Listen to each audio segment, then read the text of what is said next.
Olá, o nosso grupo é composto pelo Bruno, pela Patrícia e por mim, Mariellen, e hoje nós vamos estar falando a respeito sobre uma experiência que nós realizamos com 3 tipos de terrário, né? Foram construídos 3 tipos de terrário, onde cada integrante do grupo construiu um terrário, e agora nós vamos estar falando mais a respeito disso para vocês. Bom, o que é um terrário, né? Um terrário é basicamente um pequeno modelo construído a fim de demonstrar o ecossistema terrestre, né? Com isso, a partir disso, a gente pode demonstrar os ciclos biogeoquímicos que acontecem, como, por exemplo, o ciclo da água, o ciclo do oxigênio, do carbono e assim por diante. Para que se construa um terrário, é necessário, né, que o recipiente a ser construído seja transparente, seja claro, né, para que ele possa, para que a luz solar possa entrar ali, né. Mas ele pode ser de vidro, pode ser plástico, né, como por exemplo garrafa PET, pode ser construído também, ou qualquer outro recipiente, desde que ele seja transparente. E ele pode ser tanto aberto como fechado. E a partir de um terrário, né, para ser construído ele, tem que haver, né, pedras, areia, plantas. Muitos deles pode colocar pequenos animais também, como insetos e minhoca, porque tipo, todos esses animais fazem parte, né, do ecossistema. Então, eles se desenvolvem ali naquele pequeno frasco fechado. Então, eles podem se desenvolver sim.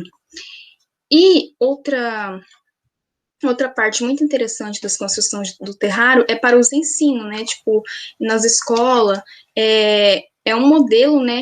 Para se ensinar o funcionamento do meio ambiente, como que ocorre os biomas.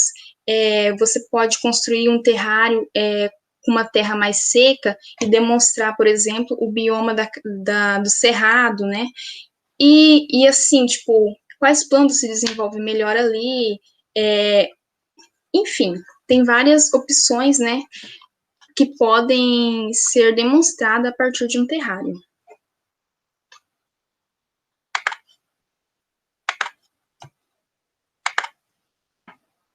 Utilizados para fazer os terrários foram o vidro de azeitonas, mas nem todos eles foram do mesmo tamanho. O meu, por exemplo, acho que foi mais grandinho, o do Bruno mais pequeno, da Marielle um médio. Tá, aí outros materiais que foram utilizados foi a areia, o carvão, a terra, musgo, as 11 horas e as samambaias. E também teve a água, que a gente ponhou diversamente. Pode passar.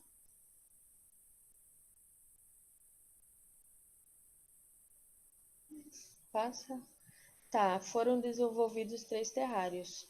Os terrários foram com as mesmas plantas, só que com quantidades diferentes de água. Foi o solo pobre, que composto com areia, um pouco mais de areia do que terra, plantas e isso. Daí o solo rico com terra tirado do vaso de planta, com substrato já, com as mesmas plantas do solo pobre. E o solo úmido, que foi tirado do quintal de casa, lá no fundo, uma terra vermelha, com as mesmas plantas que os dois terrários anteriores. Pode passar. Aqui, como eu falei anteriormente, o solo pobre, composto com areia, desculpa, e um pouco a mais de terra. O solo rico com a terra dos vasos de plantas, já com substrato, e o solo úmido, que foi uma terra vermelha, tirada do fundo do quintal.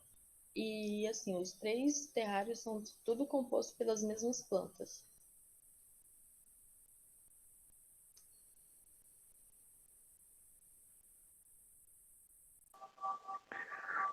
Muito bem, então assim, para a gente poder tirar de resultados, né, como a gente vê aí abaixo nos slides descritos, a quantidade de dias, a gente tentou fazer sempre a construção deles nos dias mais próximos um dos outros, né, para a gente poder ter uma variação de resultados mais parecidas, vamos dizer assim. Então, como as colegas disseram, a Patrícia e a Marielle disseram, a intenção da construção era para a gente ter uma ideia do que poderia acontecer no sistema que a gente tem nos nossos biomas diferentes, né? A gente tem um bioma de um solo mais rico, um solo mais pobre e os solos úmidos, né? Vamos dizer assim, os principais biomas da nossa região, do nosso estado, do nosso país. E a gente preconizou utilizar as mesmas espécies de plantas em todos, é, exatamente para poder ter a ideia de como ocorreria o desenvolvimento dessas plantas em solos e em ambientes diferentes, né? Então a gente construiu os nossos terrários, né? Como a Patrícia disse, em recipientes semelhantes, né? Uns maiores, outros poucos menores. E a gente introduziu as mesmas plantas, que foram a samambaia, né, às 11 horas, uma espécie de gramínea, faz muita cobertura em solos de vasos de plantas, e os musgos que a gente retirou de, de árvores. Né? Então a gente inseriu essas plantas, essas espécimes dentro do sistema que a gente construiu, né? Eu fiz o do solo pobre, que foi retirado aquela terra vermelha do fundo de quintal, uma terra que era até de, de fundo de poço, né? Aquela terra com 2 metros de profundidade, uma terra bem fraca. Ainda peneirei ela para poder tirar qualquer tipo de sujeira e tal. E fiz a camada, né? Pedra, areia, solo e planta. E coloquei em torno de 50 a 60 ml de água. A companheira Marielle fez com as mesmas plantas, só que, porém, ela colocou um solo mais rico, um solo de substrato, onde desenvolvem plantas mesmo, de ornamentais, né? E acrescentou o carvão, em vez da areia, acrescentou o carvão, né? E colocou a mesma planta. A colega Patrícia fez com um solo também rico, mas um solo mais de superfície, com mais matéria orgânica no fundo do quintal. Só que ela acrescentou uma quantidade grande de água para a gente poder ver como é que essas plantas desenvolveriam, né? Então, com o passar dos dias, a gente viu dentro dos vidros se formando as gotículas de água, né? O solo permaneceu úmido, né?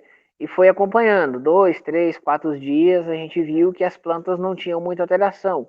A partir daí, a gente começou a ver resultados. Aí, quando a gente foi abrir os vidros para ver realmente como havia se comportado, a gente se deparou com várias situações, 3 situações diferentes, vamos dizer assim. O meu, que foi composto por um solo pobre e foi colocado em torno de 50 ml de água, as plantas, principalmente a planta que era usada como cobertura nos vasos de plantas, que é um tipo de uma gramínea, vamos dizer assim, ela apodreceu por completo e desenvolveu fungos que afetou o restante das outras plantas, né? A colega Marielle fez com as mesmas plantas, porém a dela não desenvolveu nenhum tipo de fungo. Apenas como a gente pode ver aí nas fotos, elas amarelaram, apodreceram, deixando um cheiro insuportável, segundo ela, né? A gente não acompanhou, mas assim, não, as plantas não sobreviveram, morreram. Né? A colega Patrícia fez um outro solo, né, úmido, porém a gente deixou ele aberto em torno de 8 a 10 dias, né? E acredito eu que devido a isso as plantas tiveram uma adaptação boa, né? Porque toda aquela água evaporou e acabou se consolidando no sistema existente de troca, né? E não ficou nenhum acúmulo de água, na verdade, e não teve uma falta, nenhum excesso. Então ela fez uma troca com o ambiente. E quando ela fechou, ela sentiu uma diferença nas plantas. A gente pôde observar uma diferença nas plantas, mas algumas, como você pode ver nas fotos, algumas sobreviveram e se adaptaram, né, e permanecem vivas. Já as outras duas, praticamente não existe mais nada. Então, assim, o que a gente pode tirar de resultado disso? Na verdade, não tem como concluir exatamente o que aconteceu, porque a gente não tem o ferramental para poder fazer uma análise de solo, uma análise bactericida do que realmente pode ter acontecido nesses solos. Mas a gente consegue tirar como experiência disso que é necessário um acompanhamento um pouco melhor, né? E a gente pode ver as interações no ambiente, como acontece no dia a dia, né, no clima normal, várias alterações e várias ações acontecem que podem dar resultados diferenciados, né? Então, assim, os nossos terrários não é aquela situação. A expectativa era uma e na realidade foi outra, o que não é um prejuízo. Então, com os erros a gente aprende, né? Talvez nas próximas experiências a gente vai tentar fazer um pouco diferente para ver se a gente consegue obter aquilo que a gente pesquisou, aquilo que a gente viu, estudou a respeito de terrários aí que tem 40 anos, que não foram fechados e nunca mais abertos, né? E permanecem lá controlado, funcionando todo o ecossistema ali dentro muito bem, né? Mas infelizmente com o nosso foi um resultado, vamos dizer assim, concluímos que foi um pouco inconclusivo, né? A nossa conclusão é que precisamos repetir talvez a experiência para ver o que a gente consegue melhorar nas próximas vezes. Mas para trabalhar, por exemplo, com um grupo de estudantes, isso seria interessante, né? A gente vê o que pode acontecer dentro dos biomas, né? O que pode estar acontecendo no desenvolvimento de fungos, o apodrecimento de plantas, né? E um ambiente onde as plantas podem se desenvolver muito bem ou não. Como acontece no nosso dia a dia, na nossa realidade, dos biomas que a gente tem interação, né? Então, fica como experiência, né, uma ótima experiência para a gente poder desenvolver e tentar fazer novamente para que possa a gente ter uma nova idealização do que pode ser, né? Eu acho que é isso que a gente consegue definir do nosso trabalho, né? E vamos ver o que a gente consegue fazer mais à frente, visando trabalhar para sempre o melhor resultado possível. Beleza? Muito obrigado.